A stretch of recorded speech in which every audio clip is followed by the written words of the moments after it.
This is chapter 7 triangles of maths class 9। यहाँ पे हमें पढ़ना है कॉन्ग्रुएंस। कॉन्ग्रुएंस आपको पता होगा, सबसे पहले आपको फिनोमेना समझना होगा कि कॉन्ग्रुएंस होता क्या है। कॉन्ग्रुएंस होता है जब दो एक जैसी शेप और साइज वाले पॉलीगॉन्स को एक दूसरे के ऊपर हम रख सकते हैं, मतलब दे आर सुपर इम्पोसिबल। जब वो दोनों एक दूसरे को कवर कर सकते हैं तो हम ये बोलते हैं कि ये दोनों शेप्स या दोनों पॉलीगॉन्स कॉन्ग्रुएंट हैं।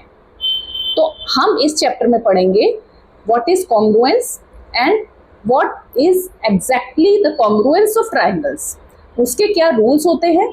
अब कॉन्ग्रुएंस में आप ये समझिए कि जितने भी करस्पॉन्डिंग एंगल्स और करस्पॉन्डिंग साइड्स होती हैं वो इक्वल होती हैं। यहाँ पे मैं लिख रही हूँ ए पी, मतलब A B C P Q R vertices हैं। ए बी सी पहले ट्राइंगल के वर्टिसेस हैं और पी क्यू आर दूसरे ट्राइंगल के वर्टिसेस हैं। अब ए और पी यानी कि ए जो वर्टेक्स है पहले ट्राइंगल की, वो पी वर्टेक्स दूसरे ट्राइंगल से कॉन्ग्रुएंट है, बी क्यू से और सी आर से। तो ये दो triangle A B C P Q R congruent है।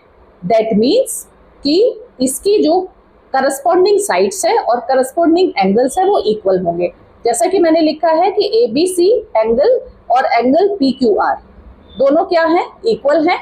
ए सी बी और पी आर क्यू ये दोनों एंगल इक्वल है। और तीसरा बी ए सी और क्यू पी आर, ये तीन एंगल करस्पॉन्डिंग एंगल्स हैं और इक्वल है।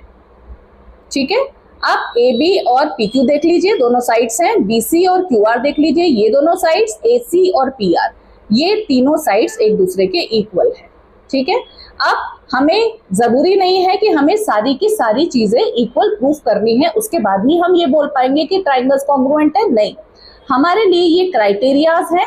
अगर हम तीन साइड्स को, करस्पॉन्डिंग तीन साइड्स दूसरी ट्राइंगल से इक्वल प्रूफ कर दें तो ये प्रूफ हो जाता है कि बाकी के एंगल्स और बाकी की साइड्स एक दूसरे के इक्वल होंगी, मतलब जो ट्राइंगल्स हैं वो कॉन्ग्रुएंट होंगे।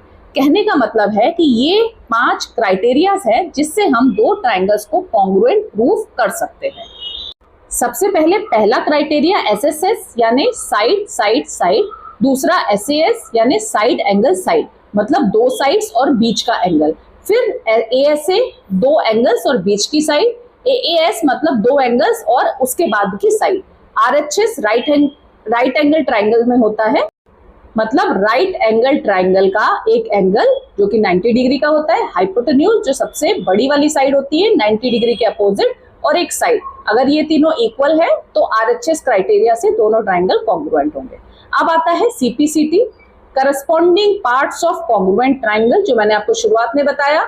मतलब आपकी एक साइड दूसरे ट्राइंगल के करस्पॉन्डिंग साइड से इक्वल होगी।